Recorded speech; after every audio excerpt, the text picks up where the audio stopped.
All right. It looks like we're live on Facebook. It's Wednesday, May 13th, 2026. Early voting starts today.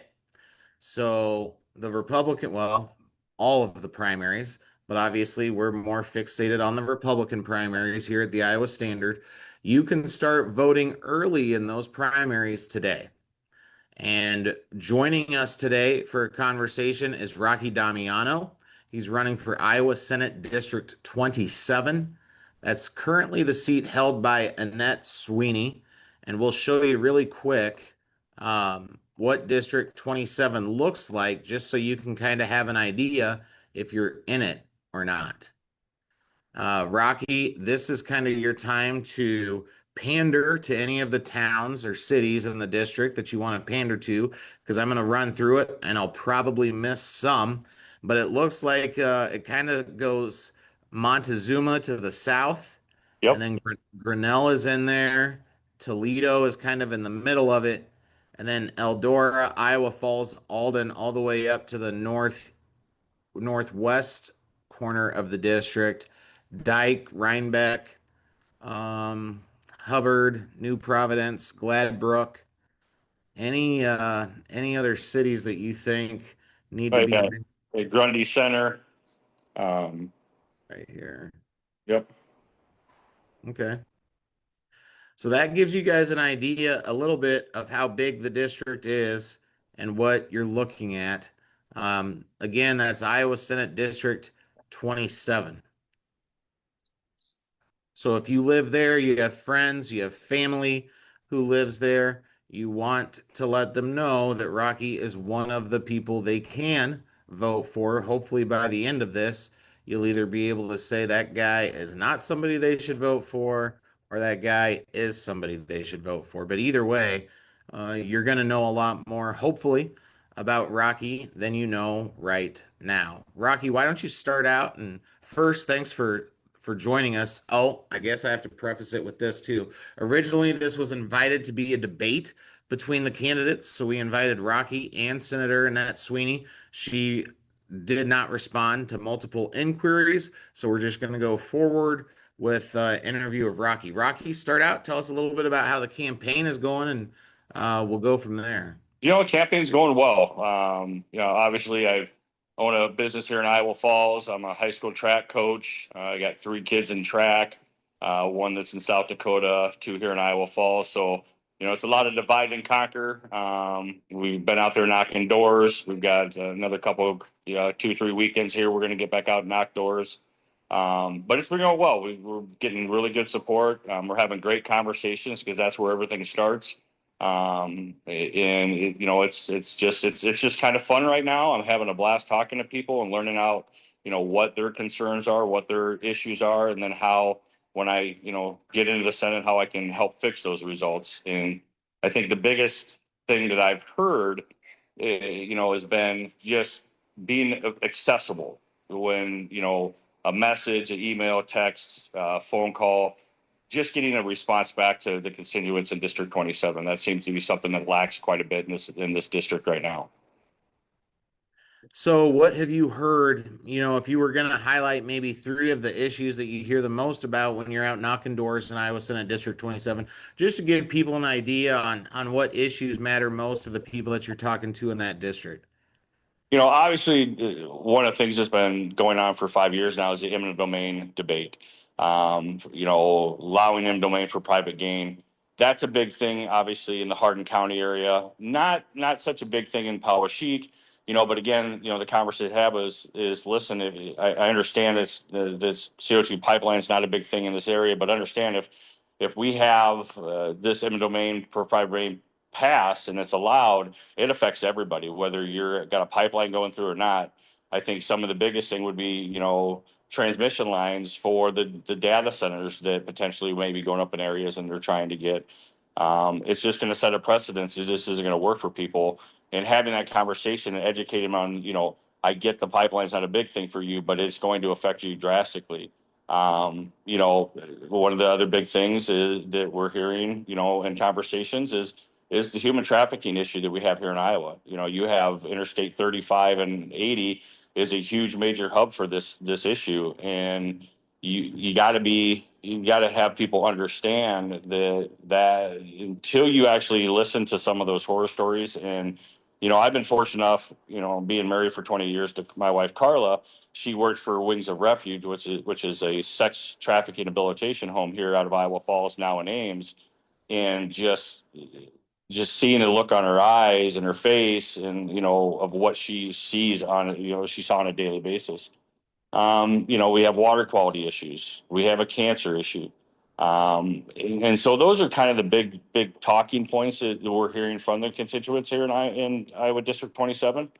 And we do what we can to obviously address those, and talk to them and see what we can do to obviously be a voice for them here up at the state capitol.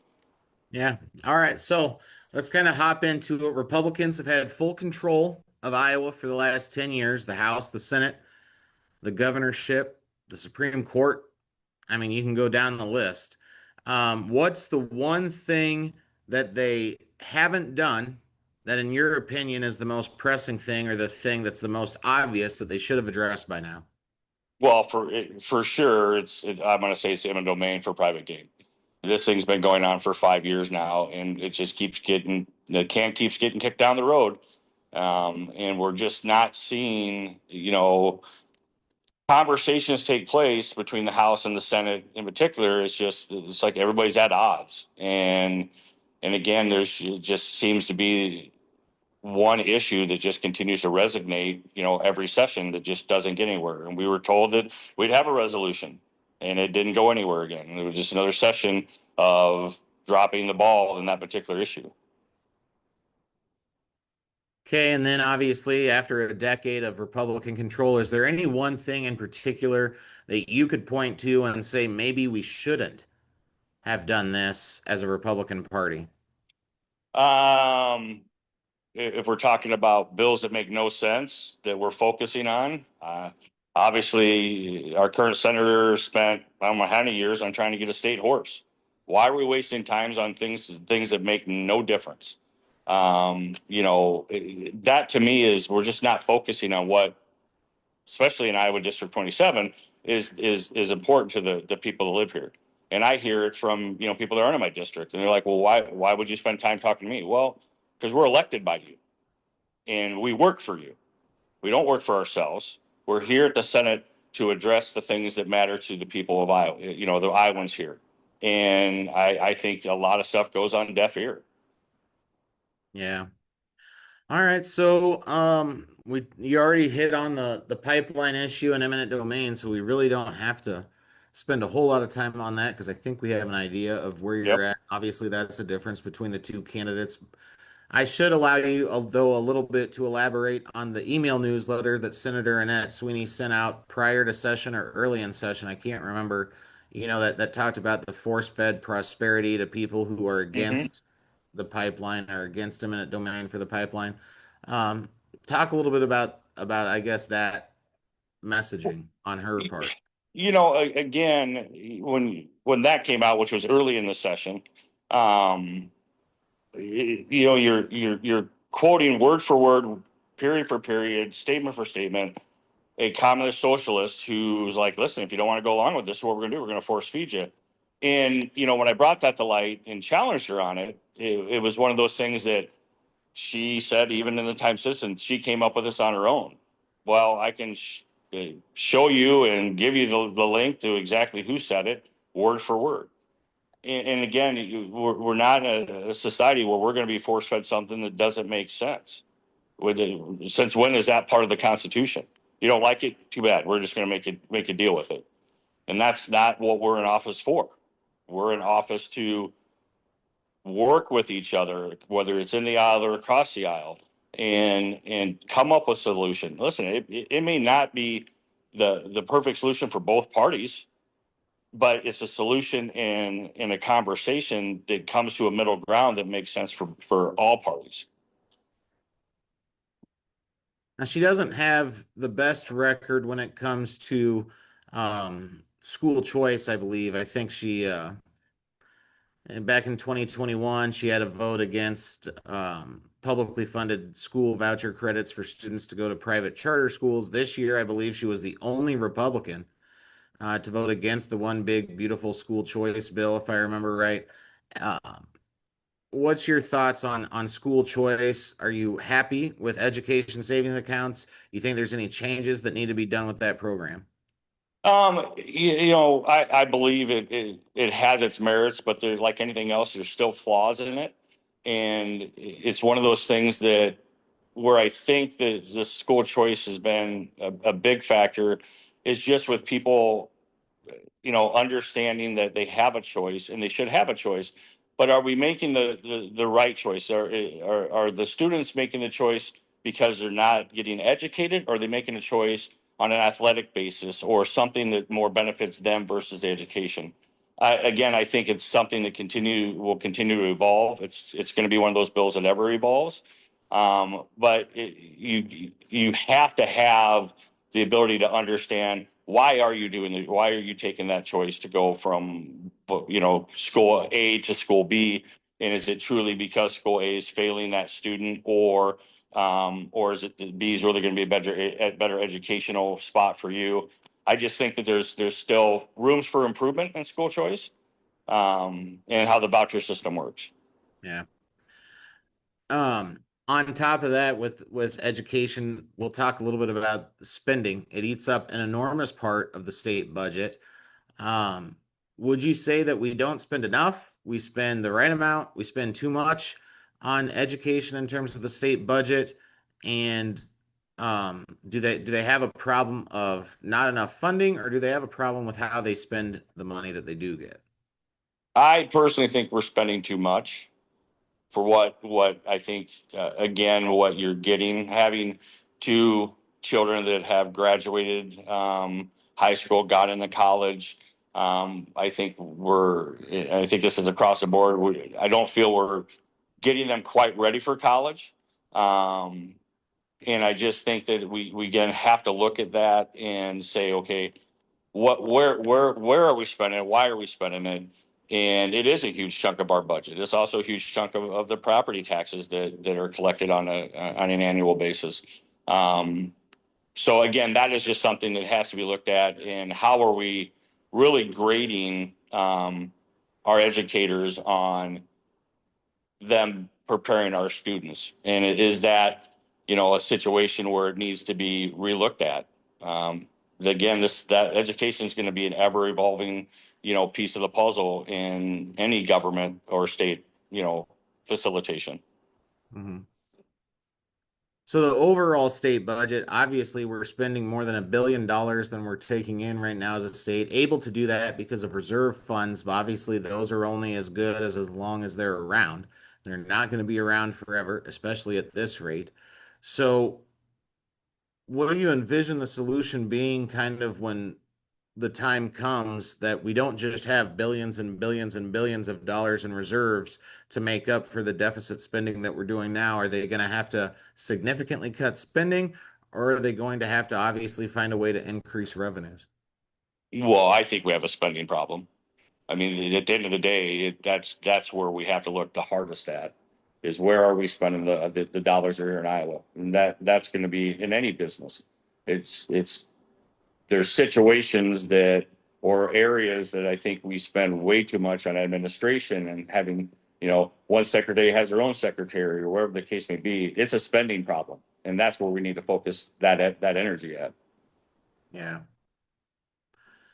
All right. So tax wise, they just passed property tax reform in the final hours of the legislative session this year. I think the jury is out in terms of how much of an impact that makes across Iowa. Do you have ideas or positions on the ways to continue to lower property taxes? Um, Income taxes are much lower than they used to be here in the state of Iowa. Do you have an opinion on whether they should just try to get all of the income tax down to 0% for everybody, or what do you think is the right answer on property taxes and income tax? Well, I mean, obviously, I'm not a clear politician. Our property taxes out of whack for sure? Do I have ideas? I think again, it goes to having a conversation with states that are doing it. that have lower income tax or no state income tax, have low property taxes or no property taxes. It's visiting with states that already have a system in place, and then working to how can we fix that problem here in Iowa. And then we sit here and say that we're lowering taxes. I get that, but we just had 8 different tax bills go through where our current senator voted to approve all 8 of them, and now we have the automatic tax, gas tax. Doesn't have to be voted on anymore; just automatically going to increase. We have an issue with I personally have an issue with why we're taxing health insurance. Somebody's, I've been kind of going back and forth with is like, well, it's $25 to get 75. It doesn't matter. I get the state's going to cover the increase in tax, but where does that come from? What comes from state revenue? Where does state revenue come from? The taxpayers here in Iowa. And if we're going to get a federal subsidy for that, where does that come from? Well, it comes from taxpayers in the United States. So you can sugarcoat it however you want, and spend it what you want, but it's still going to be a burden on every taxpayer in Iowa and in the state. So how to vote for that bill because we have a Medicaid problem. Well, again, why do we have a Medicaid problem?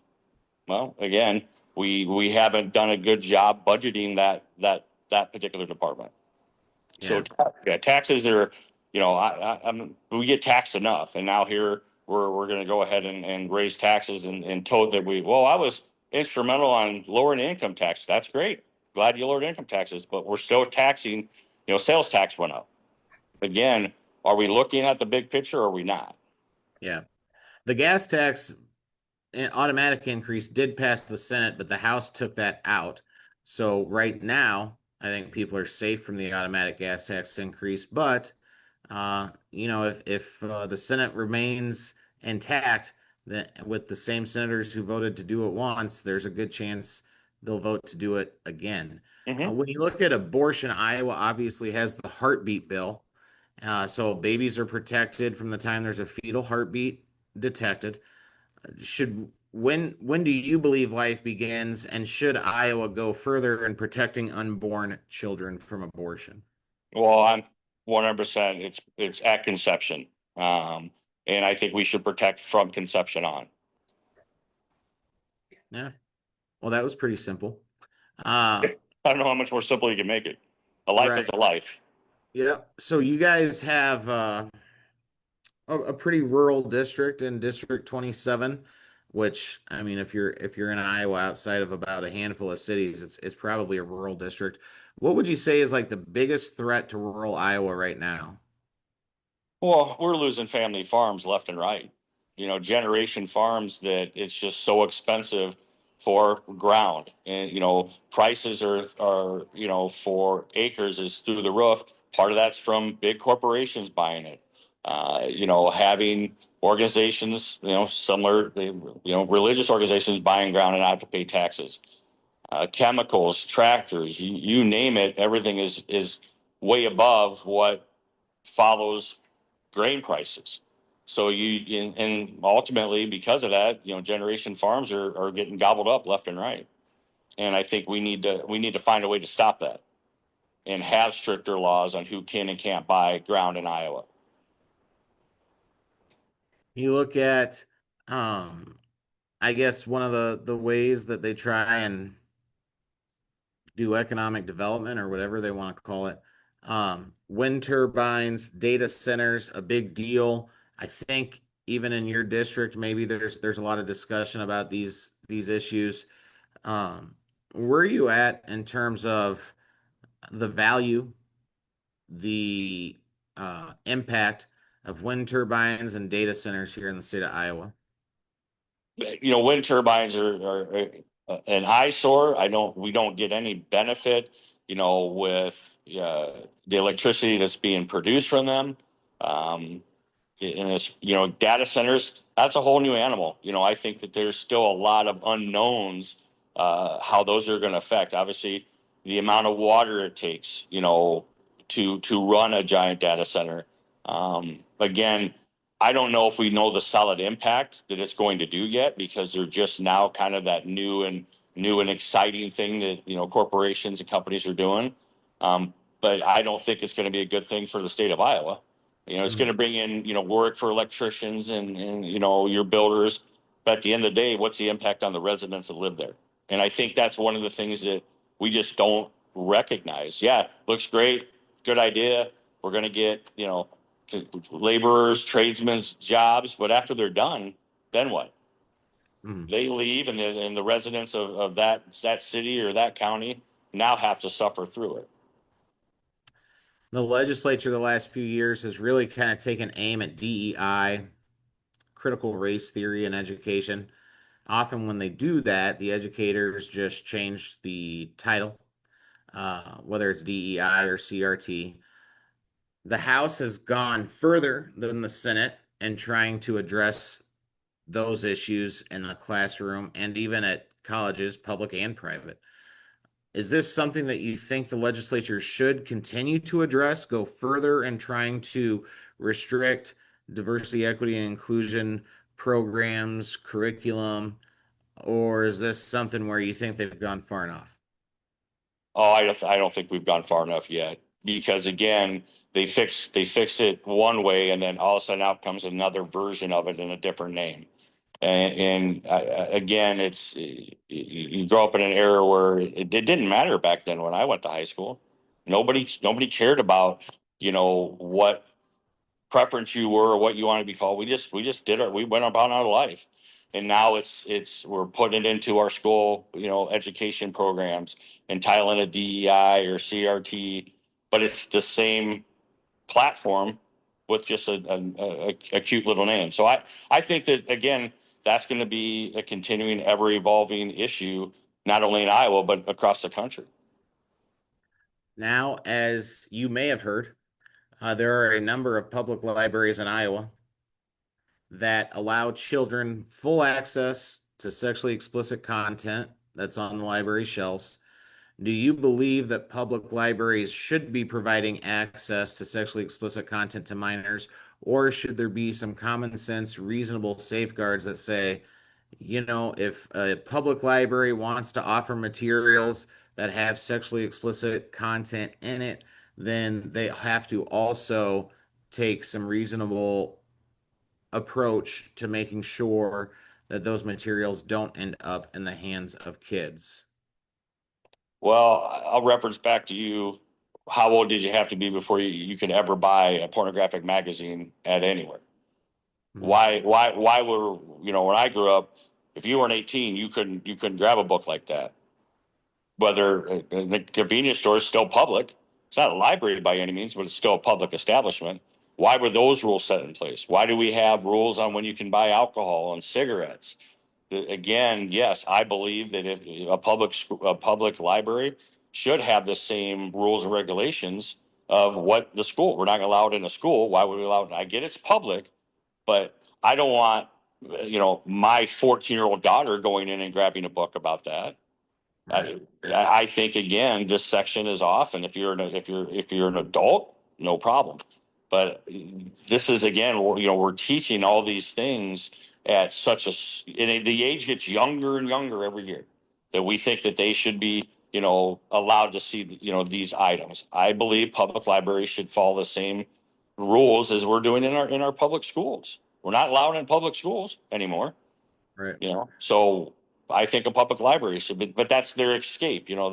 The individuals on that side of the fence. That's just another way. Well, fine, we'll just go do it over here. No, I think if it was a law and a rule when I grew up that you couldn't go look at any type of pornographic literature, I think a public library should be the same. Yeah. You look at Iowa's election laws, obviously they have, well, I mean, today's the first day of early voting, so election day turned into about election month in the state of Iowa. Um, what do you think, if anything, should be changed, altered, tweaked to strengthen election integrity in Iowa? I mean, as an example, the whole idea of mail-in ballots. It seems like any time. I mean, I don't think that I can go to the voting poll on June 2nd, fill out my ballot, and then pass it around to everybody else that's there and just rely on somebody else to put it into the machine. Like chain of custody that matters and all of that and everything else. So do you think that maybe we do need to look at something? Maybe we, if you want to vote early, at least can you show up in person at the auditor's office and do that if it's such a hassle for you to show up on election day? What are your thoughts on that? I kind of agree with your last statement. There's no reason, in my opinion, other than for example, my son, who's 20 years old, is going to college in South Dakota. It's very difficult because he's an athlete. He's a track athlete for him to get back here and vote in person. He's constantly in training. He's got meets every weekend. He'll be, in regionals and potentially nationals on election day. That I think is a legitimate reason. But to continue to, because bottom line is mail-in ballots. There's no integrity. There's no chain of command. You know what I mean? There's no chain of custody. So I think that it needs to be tightened up. I mean, back again when I turned 18, there was no mail-in ballot. We had to show up in person. If we didn't make it, well, my vote didn't count. I think you have situations where military personnel that are obviously overseas at a duty station that are still residents of Iowa. That's obviously a reason that would work. But again, that mail is coming in out of a military facility. But I Mhm. think we should strengthen those laws. I think they're a little lax right now. Should the legislature require that legislators live in the actual district they serve more than just the 60 days before a general election? Right now, all you have to do is live in your district for the 60 days prior to the general election, and then you can go anywhere you want to go and live in the state of Iowa. That seems wrong, doesn't it? I 100% agree with you on that. That is, if you're a legislator, and again, I live in Iowa Falls, which is my district, and I'm only doing that because um, I need to hit the 60-day mark. That doesn't make sense. What would I have? Why would I have any vested interest in my district if that's the only time I'm going to live there? So I agree. I think we should require living in that district, not Yeah. 60 days prior to. What do you think it means, when people talk about Iowa being a red state? Um, there's a lot of people who are Republicans that would tell you, well, it might be red, it might be Republican, but it's not conservative.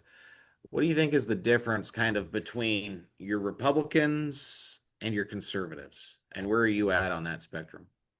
Again, I think that, the ultimately we have an establishment. Sorry about that. Um, and we have conservative Republicans.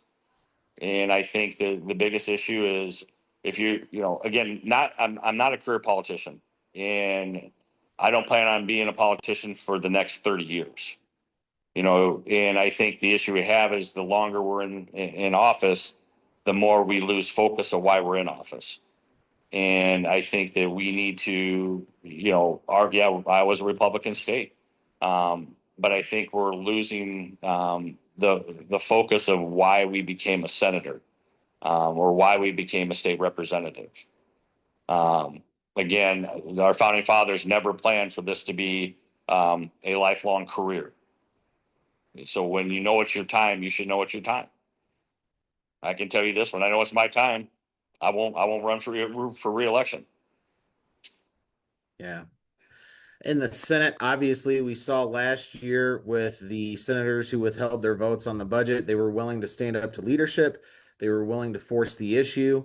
Can you give us kind of an example of a time where you've already done that, or an issue that you're like, yeah, if push comes to shove on this, I'm definitely going to be there doing that? Because I think that right now the biggest problem in the Republican held Senate is just I don't want to say it's a lack of political courage, but I think it's a lack of political will.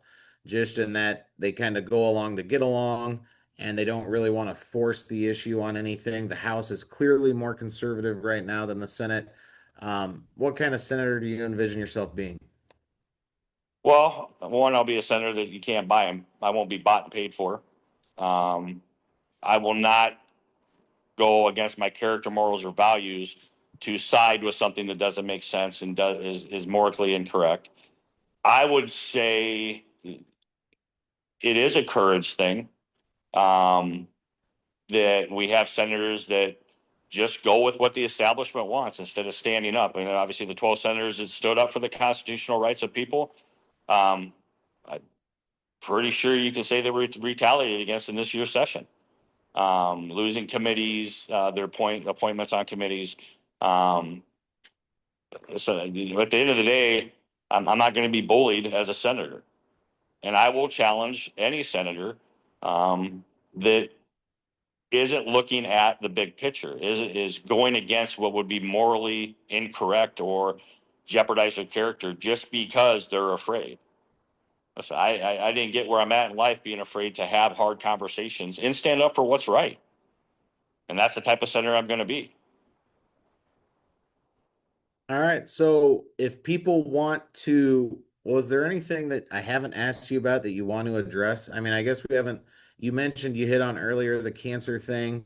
Um, that's obviously a big issue. I don't know how the government fixes that, I guess. But anything I haven't asked you about that you want to talk about? No, Jacob, you did a really good job. You hit on all the things that are important to me. You asked the right questions. I mean, there's nothing, that I really haven't expressed that's important that I'm going to fight for. All right. Then, in that case, tell people if they want to get involved with your campaign, if they want to help, how can they do that? And I'll preface this a little bit for you just by letting people know you don't have to live in Iowa Senate District 27 to have an impact in Iowa Senate District 27. There's all kinds of things you can do. You can donate, you can make phone calls from your own house. I'm sure you're set up to do that. You can write letters to the editor, you can tell your friends, family, everybody who you know that lives in that district about this race. In Iowa, I think we have, well, I know we have about 125 legislative races, and I think there's maybe 20 that have Republican primaries in them. So you probably live in a part of Iowa that doesn't have a Republican primary in the legislature, but this is your way to really impact the culture moving forward, especially in the Republican caucus and the Iowa Senate. So tell people how they can learn more, what they can do to get involved. They can definitely, follow us on Facebook. They can email me. Again, the biggest thing is you got to get out and vote. You can knock on 20,000 doors, but if nobody's going to go out and vote, it doesn't make sense. Again, like you said, you don't have to live in Iowa District 27 to support our campaign. We're here to answer questions, address, what we can. And again, get out and vote. That's the crucial part is, understand your vote matters. Whether it's for me or Ned or anybody, your vote matters. But make sure you understand the issues, and ask the right questions, and make sure you get a response.